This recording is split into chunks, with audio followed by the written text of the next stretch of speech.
Isang magandang araw kay Ma'am Dragon Lee. Okay? Okay po Ma'am Ivy Painter. So sorry dahil nabanggit ko yung pangalan mo. Pero Ma'am Ivy Painter yung social media account namin. TikTok Mato Sewing Machine, FB page Mato Sewing Machine Vlog. Dito po tayong magbi-video tutorial sa FB page natin. YouTube channel Mato Sewing Machine. So pa-subscribe po lahat Ma'am yung ating social media account po Ma'am para marami pong makakapanood dito Ma'am. Okay, so unang-una po Ma'am, ilalagay ko po ito dito Ma'am at wag niyo po ito kakalimutan Ma'am.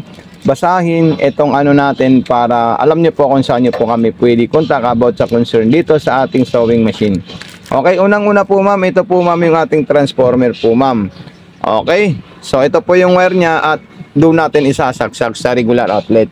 At yung wire ng ating sewing machine po Ma'am, ito po siya at dito natin siya Ma'am isasaksak Ma'am IB. Ayan. Huwag niyo po kalimutan Ma'am IB i-unbox yung ating sewing machine na naka-shield at naka-create po siya Ma'am. Okay? So ito na po siya Ma'am. Ayan. So may power na po siya Ma'am. Okay.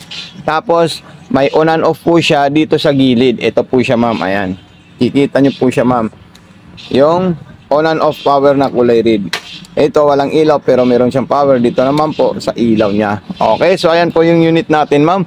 Unang ituturo ko po sa inyo Ma'am kung paano po tayo maglalagay ng sinulid sa itaas at sa ilalim. So ayan, so kailangan po niyan malaman po niyo po Ma'am. Okay, so ito po siya Ma'am, yung bobbing natin. Ayan po siya, pang high speed talaga yung bobbing ng ating sewing machine po Ma'am. Tatanggalin natin yan Ma'am. Ayan po siya. At kung tayo ay magre-refill ng sinulid po Ma'am, ayun po yung maliit na bakal doon.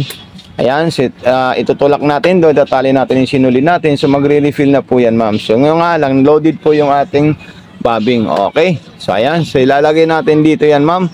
At ipapasok natin dito sa may hiwa at ilalabas dito sa maliit na butas. So ayan po siya Ma'am. Ito ay tutunog po siya Ma'am. Okay, tutunog po yan. Ayan po, tutunog siya ng maganda at maayos. Ayan. Okay, ayan. Sinagad ko po siya Ma'am, tumunog po siya ng maayos. Ulitin ko po Ma'am. Ayan, lalagay ko po siya. Okay, so meron mo akong stick dito Ma'am. Minsan ito ginagamit ko pag itatayo ko yung paglalagay ko ng sinulid sa taas. So ito po siya Ma'am, pantastas, pambutas sa button holder po Ma'am. Ayan, okay. Then ito po siya Ma'am. Ayan, then ilalagay natin ito Ma'am. Okay. So kailangan pag tayo ay maglalagay ng sinulid po Ma'am, ang importante po dito, nakataas po itong pressure foot para bumuka po ito Ma'am. Okay, so ito po siya Ma'am. Pag bumuka po siya, papasok natin dito at tutunog po dito Ma'am. Ayan, may maliit na tunog po dito Ma'am mismo sa ano na to, arrow na to ha. Ayan. Okay, so dadali natin siya sa kaliwa kasi doon po yung guide ng ating sinulid. Ayan, medyo hilahin natin siya. Ayan. Okay, then dire-diretso kailangan maipit po dito para hindi po magbuhol or magtuhog yung tahi natin sa ilalim. Ayan po Ma'am. Okay, so dire-diretso rin po dito yan Ma'am. Okay, at dito na rin po Ma'am. Ayan. Ipapasok na natin siya sa butas ng karayom. Straight line papunta po dun sa likod po Ma'am. So ayan po siya Ma'am, naipasok natin ng thread. Ang gagawin natin, ikutin natin yung handwheel. Ito po Ma'am yung handwheel natin. Ikutin natin ito ng pababa paharap. Bakit? Para po makain niya yung sinulid sa ilalim. So ayan po sila Ma'am. Ikutin ko. Ayun po silang dalawa at hilain ko na po siya Ma'am. So nilabas na po yung sinulid natin sa bobbing. Then gagawin naman po natin, ilalagay po natin dyan. So ito po siya Ma'am. Ayan, okay.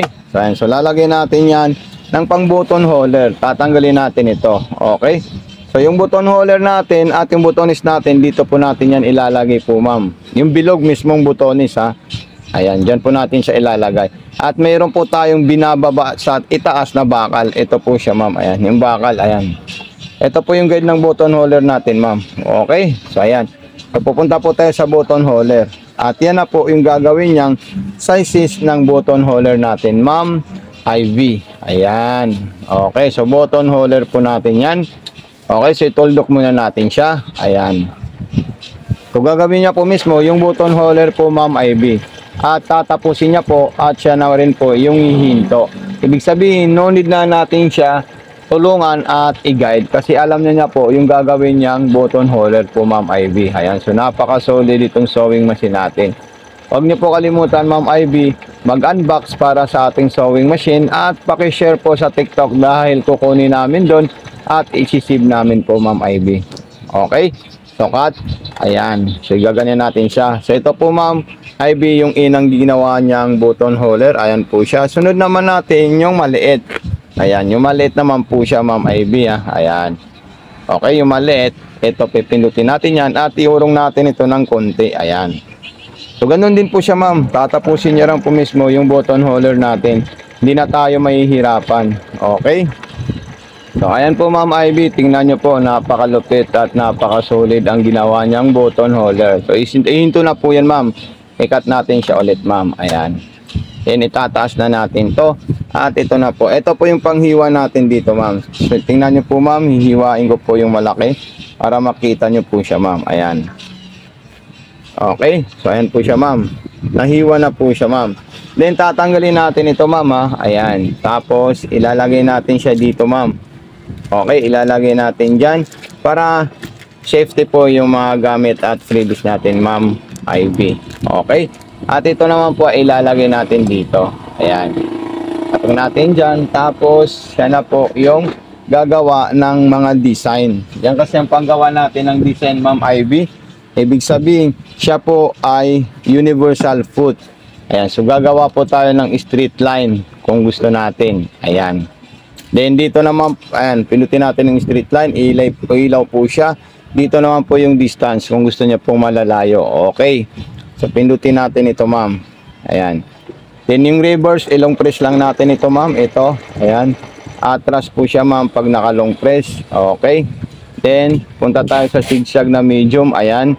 So, hindi ko na po binago yung distance or spacing ng ating sewing machine para po makita nyo po siya, Ma'am Ivy. Okay. So, talagang napakasulit po siya.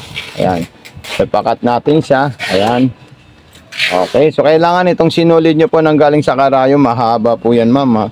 Kasi matatanggal po siya. So, ito po yung ginawa po niyang design at saka stitches. Okay. So, gawa po tayo ng pang-aging dito. Ayan, aging stitch or pang cover stitch. Ayan, bago natin gawin yung mga ibang design po niya, ma'am. Okay, so talagang napakasulit at napaka-astig ang ating sewing machine po, Ma'am Ivy. Okay, so dito naman po tayo sa isa. Ayan, sunod-sunod natin yan hanggat makita nyo po na napaka-perfect itong sewing machine natin, ma'am. Okay, dito naman po yung speed control. So, kayo na po yung bahala mag-adjust kung mapansin yung mahina, medium or high. Then dito naman po tayo sa crossroad na flowers. Ayan. Okay. So makikita nyo po may ilaw na start po dyan. Once na siya po ay nag-steady, pwede nyo na po paandarin yung button start tsaka button stop natin, Ma'am Ivy. Okay. So ito na po siya, Ma'am Ivy. I-check nyo po siya. Talagang napaka-solid at napakaganda ang stitches ng ating sewing machine. Ayan. Cut natin siya ulit. Ayan. So ito po siya, ma'am, oh. Ganda at ang solid. Ayan, napaka-perfect po siya, ma'am.